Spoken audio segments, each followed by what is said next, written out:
Kinumpis ka ang kariton, paninda at na-impound pa ang 2 alagang aso. Tindahan ng sigarilyo, soft drinks at tubig ang cart sa umaga, tulugan sa gabi.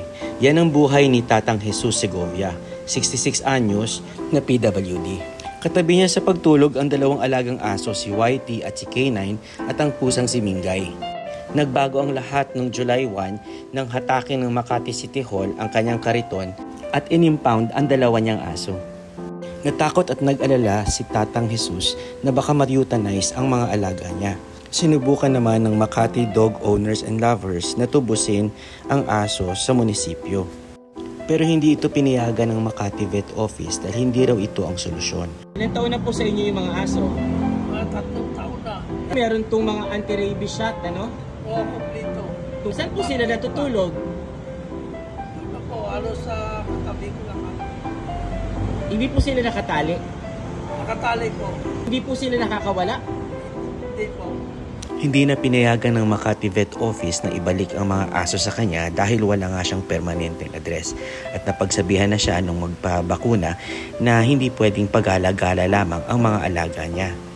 Sinigurado naman ng munisipyo na hindi ma-euthanize ang mga aso hanggang sa makapaghanap ng permanenteng mag-a-adapt sa kanila. Sa pakipag-ugnayan sa Biyaya Foundation ay sila na mangangasiwa sa mga aso hanggang sa ito ay permanenteng ma-adapt na. Dadalhin ito sa Mandaluyong para matest ng distemper at makapon. At saka ito dadalhin sa Alfonso, Cavite. Nakapagpaalam pa si Manong Jesus sa kanyang mga alaga.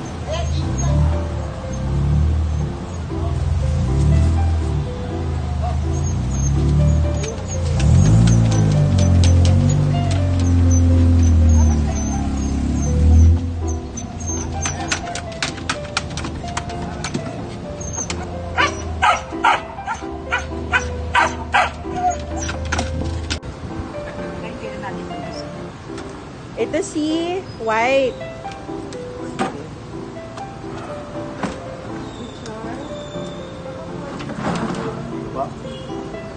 Yan. Tay, ano muna, babay muna ngayon, no? Pero babawiin natin yan pag nahanapan natin kayo ng trabaho. Malungkot man si Tatang Jesus pero panatag na siya na nasa mabuting kamay ang mga alaga niya.